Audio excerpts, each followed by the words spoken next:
new concepts and ideas to help you reach your full potential. Reach your full potential.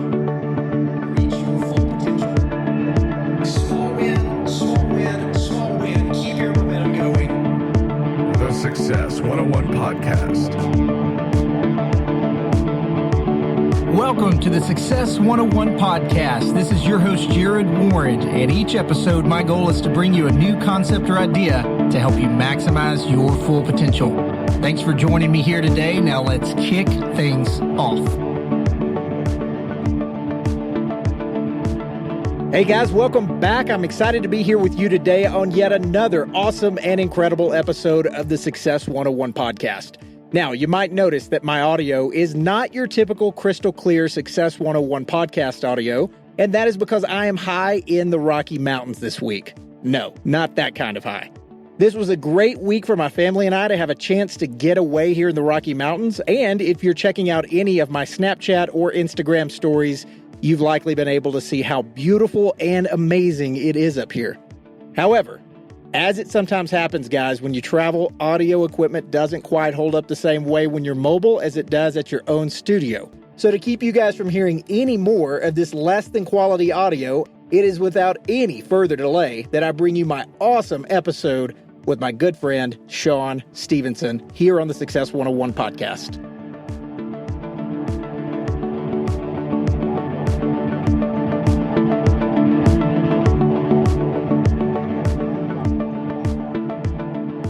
Hey guys, welcome back to the Success 101 Podcast. So excited to have Shawn Stevenson on the podcast today. Shawn, how's it going? It's going great. Thank you for having me on.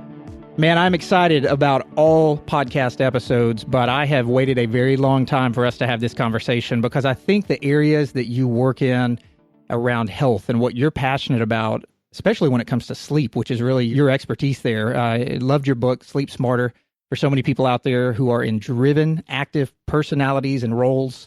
That is a must-have, and I promote that book like crazy.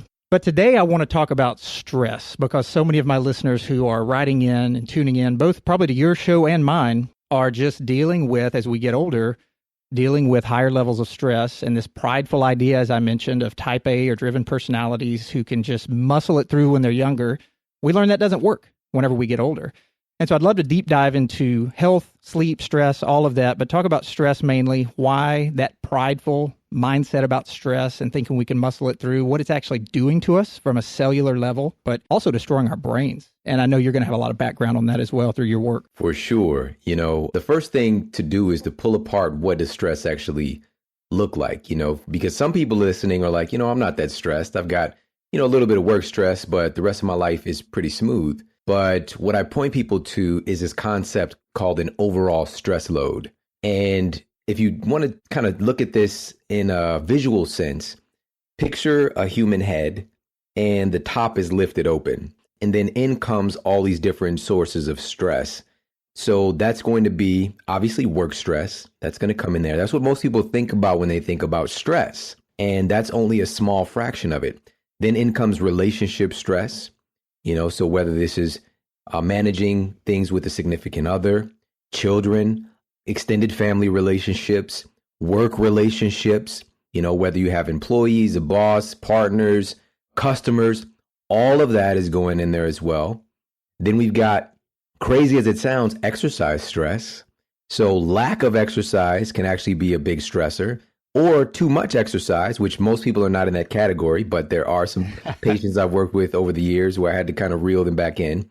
But that goes in there Probably as well. the very few. Probably the very few out there. Definitely. So then we've got just what would be known more so as like a spiritual stress. So what that can look like for people, and I'm a scientist, so when I say that, it's coming with an overarching kind of summary of what that looks like. And that's going to be a lack of sense of purpose, feeling kind of cut adrift, not connected to something. And many people kind of go through different phases in their life where they do feel those feelings, but you throw that in on top of that. And also an environmental stress. And this is one of the big ones that people overlook, because even if you feel like your life is on easy street, you don't live in the same world that your ancestors lived in. And the air that we breathe is different. The food that we're taking in, even if you're eating organic food, if you're getting it from a store, it's taken days to get to you, and it's lost a lot of its nutritional value. So, plus the water sources that we're commonly consuming, all of those things add to this kind of environmental stress load that's kind of humming in the background for a lot of human beings today. And then another component, and I can keep on going, but emotional stress, mental anguish.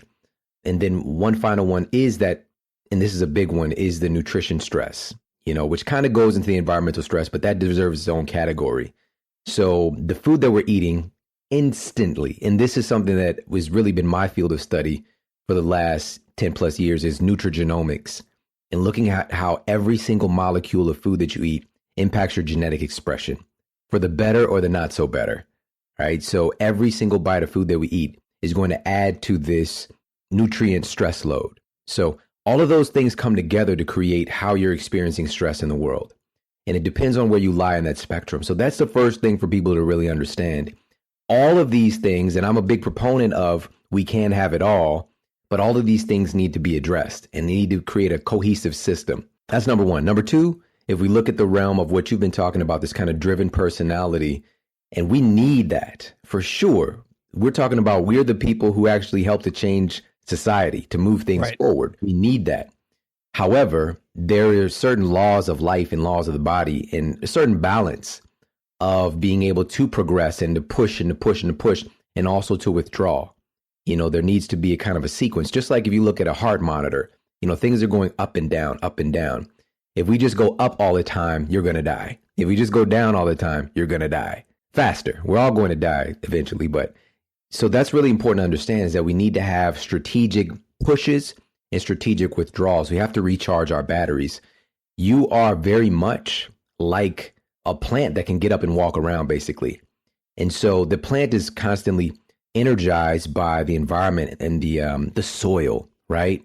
Right. We get energized by taking things from the soil and putting them in our body, or taking things from the soil and putting them in our body. So we are what we eat, and we are what we ate. So that's how we're kind of energizing our body, plus the air that we're breathing, the water, all of those things. We're basically a rechargeable battery. Your body is made of minerals and water, basically. Your tissues hold minerals and water. So you're basically like a battery. And you need to recharge that battery on a daily basis. The number one thing, and we'll come back and talk about this, for our recharge is sleep, by far. Right. Everything else is like smaller drops in the bucket. So to summarize this point, we need that for sure, but we can quickly hit that wall. And everybody will hit that wall at some point. If you're not abiding by the laws of the body, your life will things will be set up in a way where you'll start to self-sabotage and you'll break yourself down. And you've experienced this as well. And I know that I have. We're just going, and we're pushed into these ideas from folks like Gary Vaynerchuk, who I've had conversations with, and the idea of crush it. And you see him and he's doing all of this stuff. But I'll tell you one thing, what he told me was he knew that he needed to play the long game. He was doing that with business, so he thought, but he needed to do that with his body. And so he's brought on a full-time trainer who travels with him everywhere he goes, monitors his food, because he knows he wouldn't do that stuff on his own. He's too focused on crushing it. I don't remember when it was, but he started posting all of his workouts and things like that. And I was like, man, I've never seen this guy post about working out ever in my life. And now he's posting it all the time. Exactly. And so you see it from people like that, but also, there's these hashtags, no sleep, I'll sleep when I'm dead, sleep is for suckers, and all these kind of things. But the reality is those people are sleeping too. And also, I don't get tired. I promise you, you're going to get sleepy and you're going to go to sleep. But what we want to do is maximize that experience so that we can really get recharged. It doesn't mean necessarily to sleep more in some instances, it's just sleeping better. We can absolutely accomplish all of our goals and then some, but we want to be here to be able to enjoy it and not burn ourselves out. And all that takes is just a couple of strategic changes for us to really kind of tap into our potential. Yeah, and I think for so many people out there, as I mentioned earlier, sleep is one of these things. I know it was for me that was, I hate to say it, it sounds silly even whenever I say it, but just a waste of time. Like I knew I needed to sleep, but it was just such an afterthought. And I think for most people, they're not going to change the course that they're on. They're not going to have this quantum leap change or this directional change until they are provoked to do so. We're kind of like that as humans, right? We just kind of stay in this rut, good or bad habit, right? We kind of stay in this rut until something blows us off course.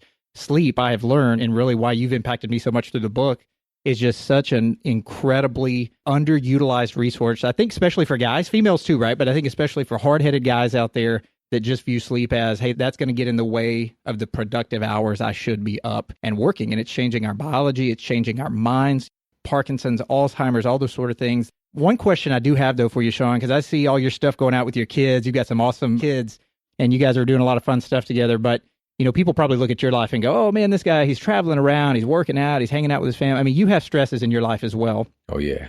How do guys like us, I've got 3 kids, but guys like us with kids that are super demand, you know, they demand our time, right? They want us to be there and you want to be all in. How much of this information in our busy world and what we've created as a society today, these stressful demands, can really be mastered? Or are we just using that as an excuse by saying, oh, I'm busy, I've got kids, I've got this, that, whatever, I can't eat right, I can't work out, I can't sleep, I can't. How much of it do we just need to suck it up and say, hey, all of this stuff can be built in. You just got to be diligent about making it happen. Yes, yes. And, you know, what I've been doing is helping to kind of bring out examples of what that looks like. Somebody I've had on my show before, Chalene Johnson, is a great example of this. You know, she's gone through phases of her, and also everything has a season as well. Right. You know, she's gone through phases where she was a workaholic, but now she really promotes that we can all kind of create the life and business that we want as we go along, because we don't want to just have a healthy business. We also want to have a healthy body. We also want to have healthy relationships, especially when we're talking about raising kids as well. And so many people, you know, and I've seen this across the board where, you know, they are doing great in their business, but their relationships suck, or they're struggling with their body, or maybe somebody's incredibly fit, but they're not doing very well financially. For us to really put all this stuff together, and this is one of the big reasons, well, that actually is the number one reason people give for not exercising, is that they don't have the time. I just don't have enough time. And this is because it's been pressed into our culture. All of the stuff that we're going to talk about today, that we're already talking about, is societal conditioning. It's the crazy impact that culture has on our thinking. Funny enough, just actually as we're recording this, I just had an episode come out with this world-renowned psychologist, Dr. Mario Martinez, where he was breaking down how culture literally dictates our lifespan, but it's hiding in plain sight. And so one of the things that's impressed in the culture for us is that if we want to be healthy and if we're going to exercise, we need to do about 150 minutes minimum of exercise a week, right? Of cardio, right? That's just for starters. That's recommended by like the American Heart Association and entities like that. But there's no science behind that. The research behind that is very shaky at best. So one of the things I really helped to kind of push out recently with Dr. Martin Gabala, he's the guy who's in the lab doing muscle biopsies and testing people doing high intensity interval training and seeing the benefits that it has. And one of the studies that he did, and this is cited in his book as well, he basically took exercisers. They had 2 different groups. One did the traditional cardio, and one of them did high intensity interval training. And they had them to do this program for 6 weeks. And so with the traditional cardio, they basically had them hop on the bike and pedal at about 60% of their exertion potential, right? So just a kind of like moderate pace on the stationary bike. And they did this for 45 to 60 minutes, 5 times a week, right? So we're talking like 200 plus minutes of exercise a week. Second group At 60%. at 60%. So it's enough to, you know, break a nice little sweat, but they're not trying too hard. It's just a long time that they're on that bike. Second group, high intensity interval training. They're doing 30-second all out sprints on the bike, on the cycle. So they're going as fast as they can. And then they're taking about 4.5 minute rest in between their circuits. And they would do 4 to 6 of those sprints, right? So total, their time spent on the bike now is 1/3 the amount, because they're also doing only 3 sessions a week instead of 5. So the exercise time, total time, is 1/3 less already. But the total time spent actually full out hard exertion is 10 minutes of exercise a week versus 270. Wow. And they found that, number 1, their change in aerobic fitness was exactly the same. Number 2, their fat loss, exactly the same. Number 3, the increase in from the muscle biopsies, the increase in their mitochondria. So this is basically the energy power plants in all of your cells, increased the same exact amount. And they did 1/3 the amount of time exercising, and really only 10 minutes of exercise total versus 270 minutes. And you can get that benefit by following things that actually work. We have to get out of this societal conditioning that says we have to do this amount of stuff to get the result. And it's just not true. You know, it's not just doing something, it's doing something that works. And that's what we get caught up in, especially people who are, you know, pressing and type A personalities. Like, we mistake a lot of times doing activity for being effective. And that's what we really want to circle back to, is how can we structure things in our life to hit maximum effectiveness? Because I'll tell you today, already I had to construct like a world-class email for my email list to get my podcast out, to send the new episode over to the interviewee and their publicist. I had to confirm 2 interviews. I had this today, this awesome show right now that we're on. Plus I've got another one. And I had to take time to hang out with my wife and have a meeting. We made breakfast together. I got my kids out of the house. I did exercise. And we're only it's 10:56 here in the morning already. And that's not even to talk about all the other stuff that's coming up in the day. Plus, I got an incredible night's rest of sleep, and I will tonight as well. And I even watched Iron Fist yesterday. All right, so there's always time to do all of this stuff. And I went to my kids, like he had a little public speaking thing, my youngest son. There's time to do all of this stuff. It just takes a little bit of structure, and also looking at what are people doing that actually work when it comes to exercise, when it comes to relationships, when it comes to our nutrition, and when it comes to our sleep. Yeah, man, that's so awesome. And I know we're probably going to tackle it here in a few minutes, but if we take a step back on breathing is what I'm talking about. I want to dive into a little bit of breathing and how that works around not only working out and sleep and stress and all of those sort of things, but how you have found that to be beneficial as a health guy. I would love to know, and this may be tough to categorize because I'm sure there's many of them, but I'd love to know, what are the non-negotiables for Shawn Stevenson you try to live by, even in a crazy, hectic, busy day, that you just go, hey, you know, I may not accomplish these 7 days a week, but for the majority of the time, I am going to make sure I'm striving within my schedule and how I design it to get these things done. Sure. A great example, you know, I just got back from this incredible speaking event in the Philippines called Tropical Think Tank. And I can see what the non-negotiables are, because these are things that I do, whether I'm literally on an international flight or in another country, or I'm here at home. I'm doing these things consistently. Number one is, the first thing I do when I wake up upon rising is I drink a liter of high quality structured water, no matter what. The best water I can get also when you're traveling. And this is such a huge thing for people. If we really get this, this is absolutely game changing. One of the most dehydrated times you can experience is when you first wake up in the morning, but we don't realize it because our you hunger, don't feel it. Right. Our hunger and thirst signals are regulated by the same gland, the hypothalamus gland in your brain. So a lot of times people get up in the morning and they'll just have some coffee or they'll eat something when their body is really just thirsty. And this is because while you're sleeping, your body is doing millions upon millions of processes of detoxification, assimilation, and working to eliminate these things from your system. But a little known fact is that your body will essentially hold on to this. Every process in your body that I just described is happening in a water medium. So that water is getting pretty murky and nasty. And to flush it out, basically an internal oil change, you need to bring in a nice dose of fresh, clean water.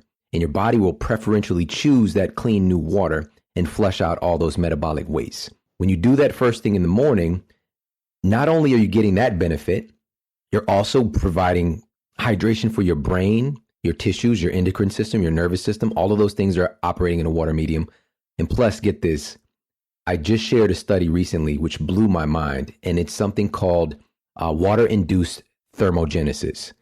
So basically, when you drink a certain amount of water, it's approximately 17 ounces of water at one time, just room temperature water, you're going to get around a 30% increase in your metabolism instantly. Your metabolism is going to kick up a notch simply from drinking water. All right. And what that looks like is you're going to burn an extra, 100 plus calories a day simply from drinking water, because your body has to work to warm that water up internally. And I'm saying room temperature because there are some experts that say drinking water that's too cold can kind of gum it up a little bit and shock your system.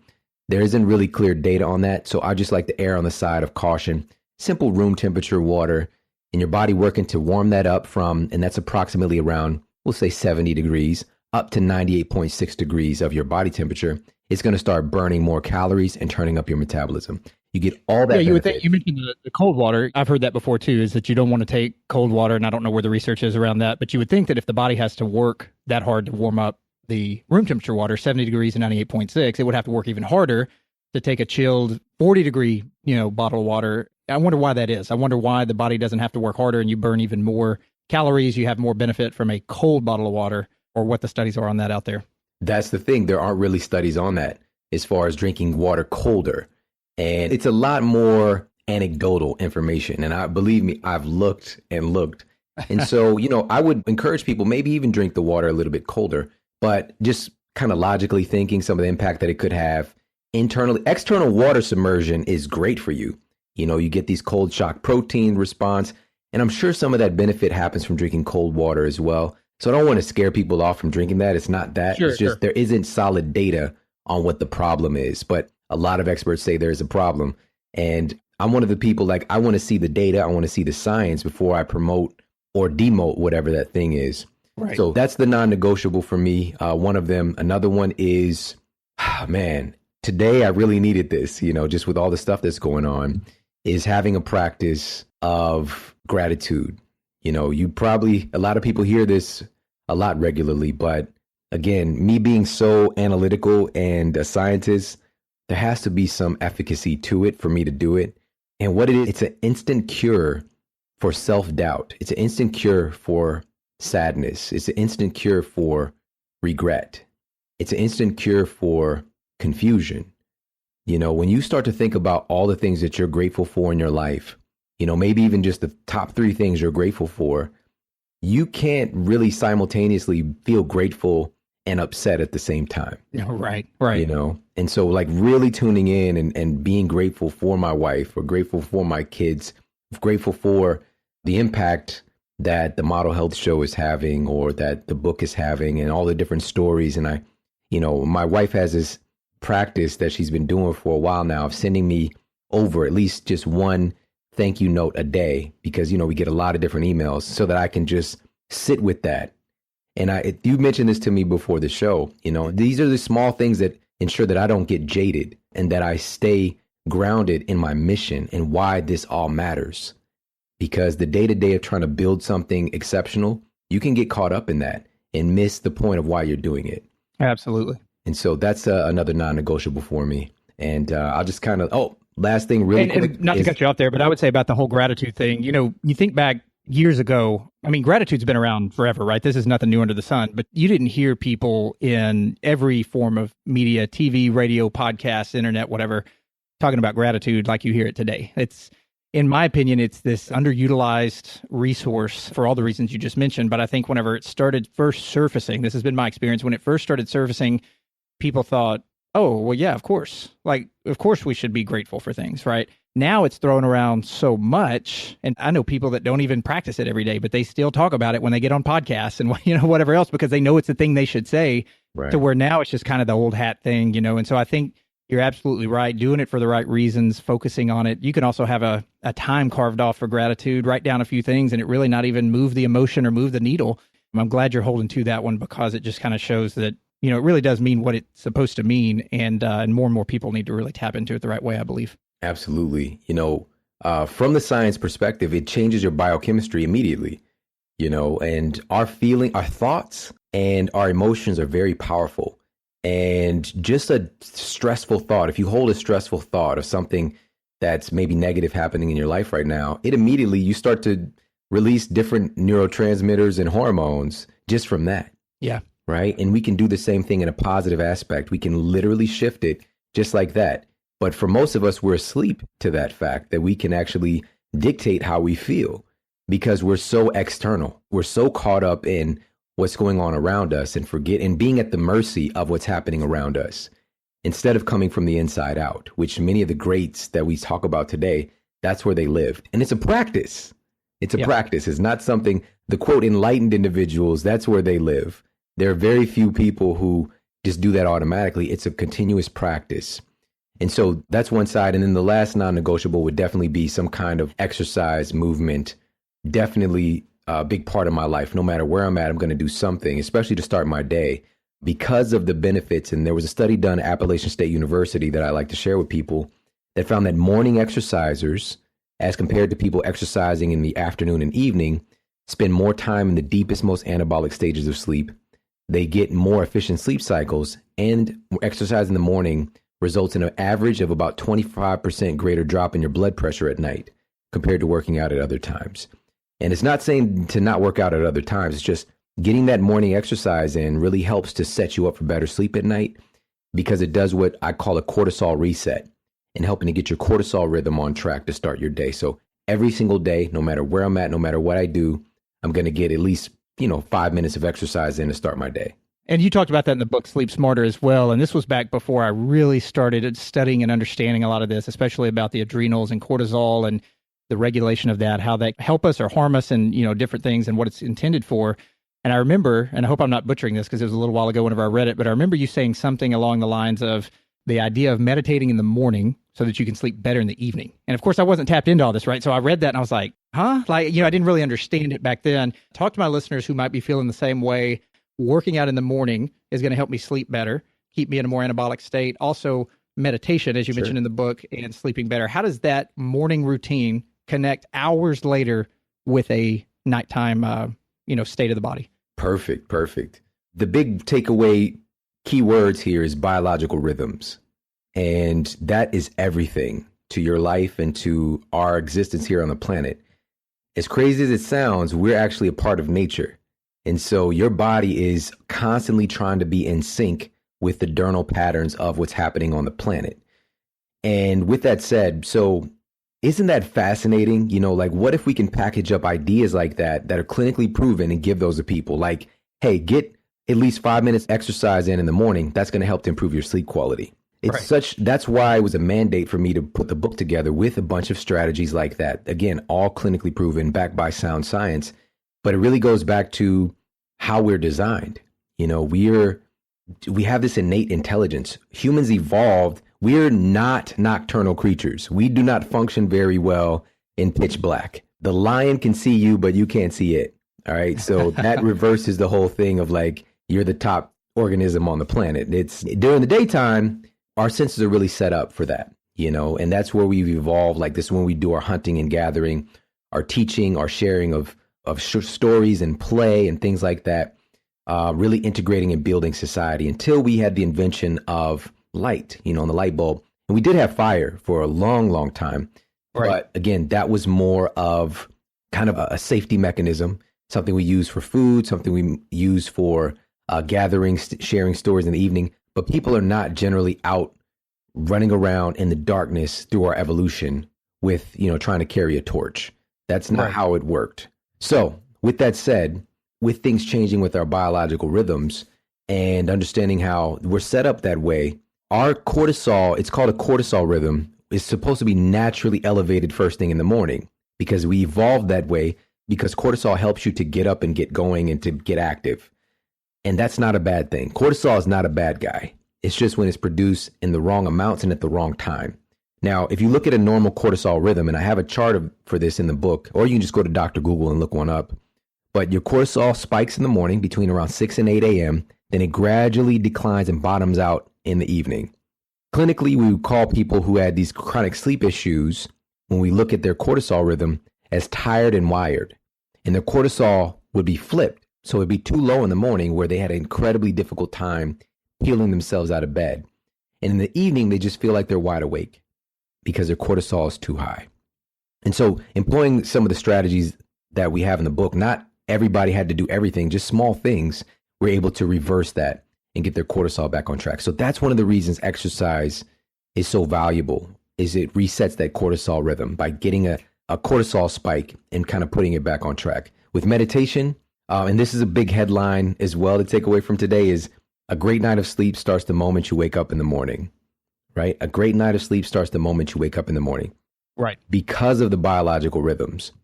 So the American Academy of Sleep Medicine, very prestigious, looked at several studies on meditation. And one of them found that just a short and this was, I believe it was 8 weeks. It was an 8-week meditation program, helped them improve every single marker of sleep and sleep quality for people with insomnia.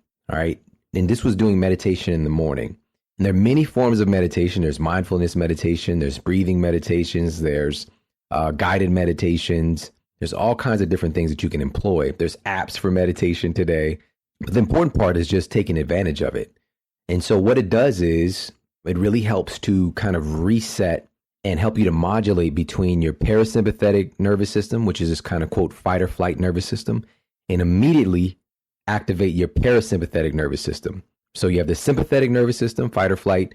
Parasympathetic is known as the quote rest and digest system.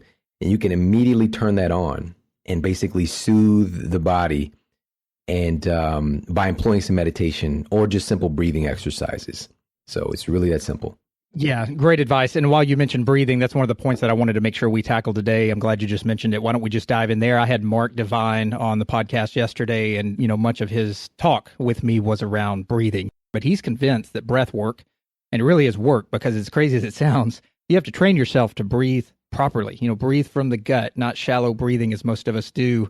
But it helps you so much in the area of mental clarity, rest, stress control, all these sort of things. Tell me about, Shawn, what you've learned about breathing. I haven't heard a lot from you on this out there, and I'd love to dig into your mind on that. And really how our lack of breathing or learning how to breathe properly, spending time training ourselves on that is keeping us from reaching our higher, maximum potential each day. Sure. A funny thing, I just talked with Mark, I think a couple of weeks ago, I was on his show, and just hearing him bring up the fact that breathing mattered so much was so refreshing to me, especially coming from, he's a Navy SEAL and all that good stuff. And he would share with me some of the stories that they were seeing with the SEALs in training and how, these big, strong guys ended up with testosterone levels at the place of like young elementary school girls. It was like dropping so radically and so hard. And a big component was obviously the sleep deprivation. That was a big thing. And so they've addressed that and adding in more strategies for people getting effective sleep. That was one part, plus being able to modulate your nervous system. And so the breathing really kicks in here. And so for me, it's a very simple principle. Our breathing is part of our autonomic nervous system. And so what does that mean? This is a system that works by itself. Just like your heart beating, your digestion, it's an automatic thing you don't have to think about. Now that we're talking about it, though, you're probably thinking about it. And you're probably changing it, just thinking about it. Right. Yeah, we talked about that. He was talking about breathing, and both of us, we laughed because both of us, we were picking up in our mics on the spikes and stuff, much heavier breathing the entire time we were thinking about it. That is what separates this from everything else, is that it's part of your autonomic nervous system, but it's something that you can jump in and grab the steering wheel on immediately. Why would our design allow for us to do that? We can't jump in and digest our food. And we don't want that kind of responsibility. So why can we do this with our breathing? And it's a very simple principle. Our perception can fool us, right? So we can perceive danger and get into a heightened state of danger, a heightened state of awareness, a heightened state of activity where we activate this fight or flight system for no reason. And if you're doing that over the course of, like a consistent basis, you can literally kill yourself. You can burn yourself out, destroy your internal organs, destroy your nervous system, your endocrine system by this kind of chronic stress that might not even be real. And so, and just to give like an example, this is like a soft example, but if you've ever been walking along, maybe you're walking in a park and you see a snake, but it's actually just a stick, like you get scared of something that's not really even what you thought it was. But then you take that out a little bit further. Today, now we have, and this is what's so amazing about us, but also potentially a problem, is the human mind is so expansive. So we can think about and manufacture all of these problems that aren't even real. Like 99.9 of the stuff that we're worried about never happens. Absolutely. Right. And so if we allow those things to dominate us, the breathing becomes more shallow, right? And so we start to increase our stress hormone production, namely cortisol and adrenaline, noradrenaline, things like that. But also it suppresses these anabolic beneficial hormones like DHEA, like melatonin, and all these beneficial neurotransmitters like serotonin, for example. We suppress those things, and we're putting our body in a state of catabolism and breaking ourselves down really quickly.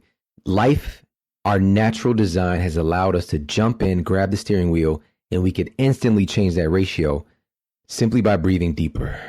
It's amazing. Right? So we get to jump in and change what's happening with our hormonal cascade, our neurotransmitter cascade. And it's this gift that we've been given to be able to control that. But we don't know what we don't know. If you're not aware of this, you might go your entire life just feeling like something is off, like you're just, feeling this anxiety or feeling this sense of stress, for months at a time, weeks at a time, years at a time, and barely catching a break. But only if you just simply, as crazy as it sounds, learn how to breathe. We don't have to teach. Babies do this automatically, but it's because the world around us, it's a natural response when we're stressed, when we feel like things are against us, to withdraw in our breathing. And if we do that habitually, it can really hurt us. And the cure, the real quick change for that is simply being able to do some deep breathing. Man, that is so cool. I've studied breathing for quite a while now and just trying to get better about being mindful of it. But that's probably the biggest takeaway for me personally is what you mentioned. We can't really control our digestion. We can't control, there's certain things even in our thoughts and our brain that you would argue we can't control. Our nervous system, whenever it's firing and doing different things. And man, that is so amazing. We are designed to be able to grab the steering wheel of the breath. And the more I learn about it and more I learn how important that is, really is one of the keys to, the long play.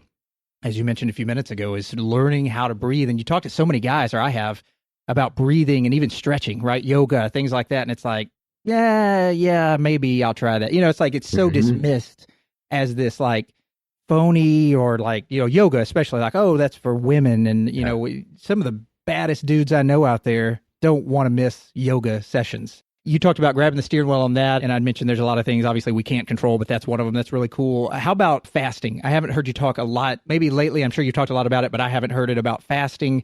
And even if you're not, one of these hardcore fasting guys where you're constantly trying to get in a state of ketosis or getting to that level, are you a fan of doing some form of fasting as far as the benefits? And do you incorporate some sort of a regular fasting routine as, again, grabbing that steering wheel and really controlling what you can control? Wow. Great question. One of the things that has made my show, I believe in my heart that this is one of the reasons, is that just sharing things that I've actually had a deep experience with, and I've done probably 30 different kind of structured fasts over the years, whether it's like a 21-day juice fast or, a 2 to 3 day water fast or intermittent fasting for a year. Like I get in and I actually see what this stuff does. And some things have not ended pretty, like I've definitely had some problems happen along the way, but I've gained a very comprehensive understanding. And so I'm absolutely a fan of intelligent fasting and more specifically, intermittent fasting, and not for everybody and not for all the time.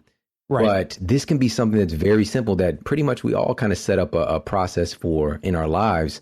One of the big reasons for that, number one, that jumps to mind is brain-derived neurotrophic factor, right? Brain-derived neurotrophic factor, or BDNF. Right, and this is something that gets produced in your body after a very short stint of fasting. And it's what it is. Number one, it's neuroprotective, right? So this helps to protect your brain and your brain cells. And deficiencies on these things are seen correlated with Alzheimer's, dementia, right? So we can keep our brains younger and healthier longer when we allow our body to produce more of this compound. And there are many other things that we can dive in and talk about, but I want to go back and actually break down. So what does this look like? Well, an intermittent fast can simply be, you're finished eating dinner at 7 p.m. and you don't eat again till the next day at 7 a.m. in the morning. That's a 12-hour fast. Right. You're going to get a nice spike in brain-derived neurotrophic factor after maybe even 9 or 10 hours of fasting, right? So sleep cuts out a big chunk of that. And that's something a lot of people can add in as long as you're not like sleeping with an IV hooked up to like a banana juice or something. It's just keep pumping glucose into your body. So you're going to get that benefit. Also, there is an intrinsic shift in your body's energy expenditure to detoxification and elimination. So many of us we're constantly consuming. Breakfast is pushing lunch, is pushing dinner. Breakfast is pushing lunch, is pushing dinner, is pushing breakfast, is pushing lunch, pushing dinner. And your system never really gets a chance to do some deeper house cleaning, whether it's for your liver, whether it's for your kidneys, because it's constantly processing. And so this is a big kind of aha moment for everybody as well. Every single day of your life, the majority of energy your body uses is to digest the food you eat.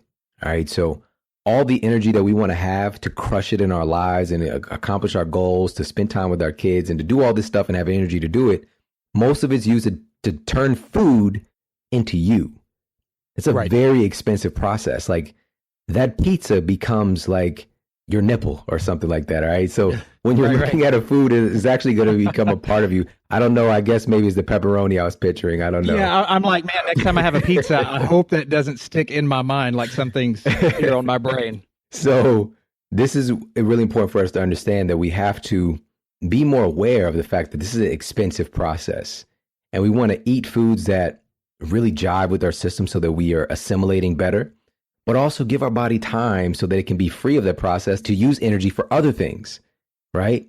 So that's another big reason. And this is why, fasting has been a part of certain anti-cancer protocols, right? Because your body, your immune system, macrophages, things like that, using energy to try to break down cancer cells is constantly being siphoned to digest like all of these triple cheeseburgers or whatever the case might be.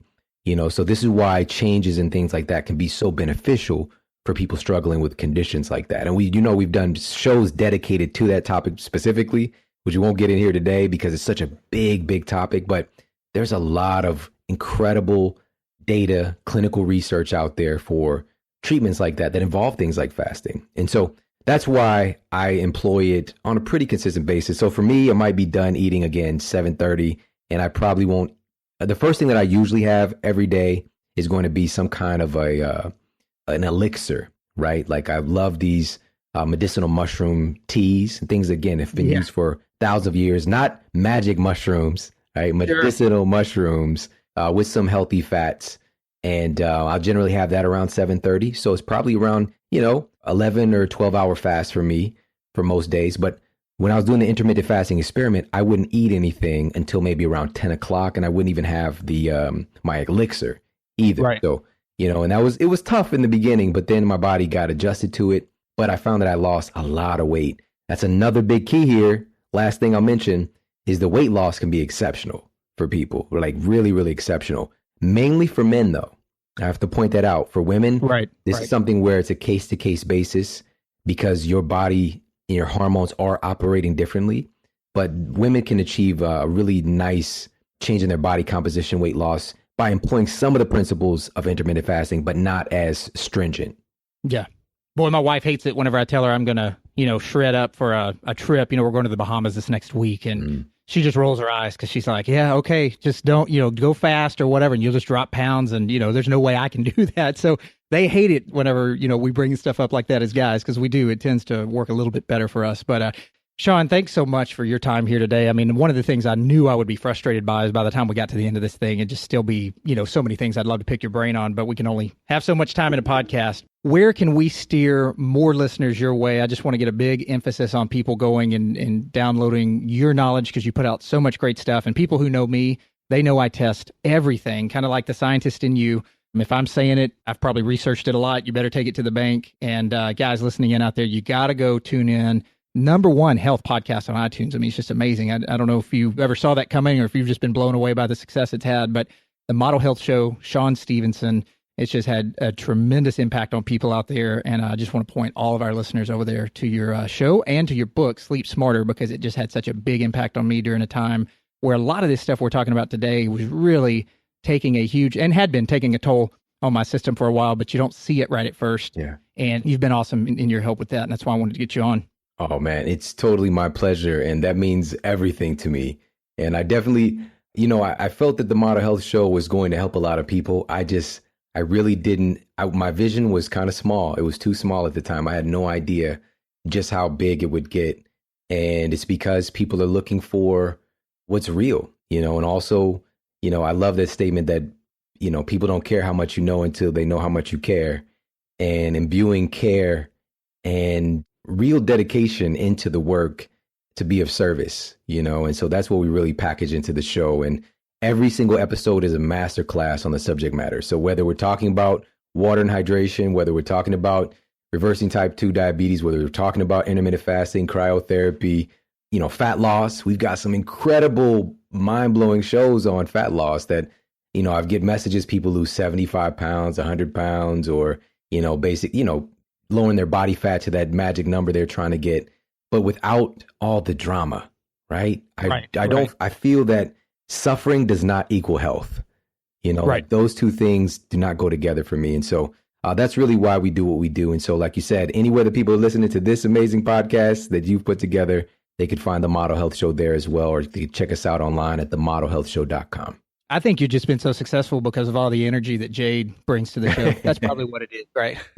That's the secret sauce, I guess. Right. Well, man, thanks so much for your time here, and much, much, much success. We wish your way as this thing continues, and who knows where you're going to go with it, but just continue to do what you're doing. And what an awesome thing for podcasts, nowadays. Just, there's a lot of podcasts out there that are not doing the favor of helping a ton of people. So what you do really sets apart, and what I'm aiming to do on this show really sets us apart from other people that people can take a lot away from it. So thanks so much for your time, guys. Go check out the book. I'll link everything up in show notes. And thanks so much, Shawn Stevenson.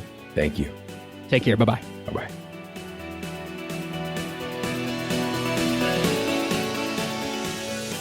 Guys, as I mentioned, I enjoyed having my good friend Shawn Stevenson on the Success 101 podcast, and hope you took a ton away from his episode about how we can be more well-rounded and more educated about our health, biohacking issues, and how to just feel better on our route to peak performance. If you would like to connect with my team and I, the best way to do that is by email on info@success101podcast.com, or in the world of social media on the Success 101 Facebook page, or on Instagram under the name @Success101podcast. I had a great time in this episode with Shawn, and I'll catch you guys on the next awesome episode of the Success 101 podcast. Until then.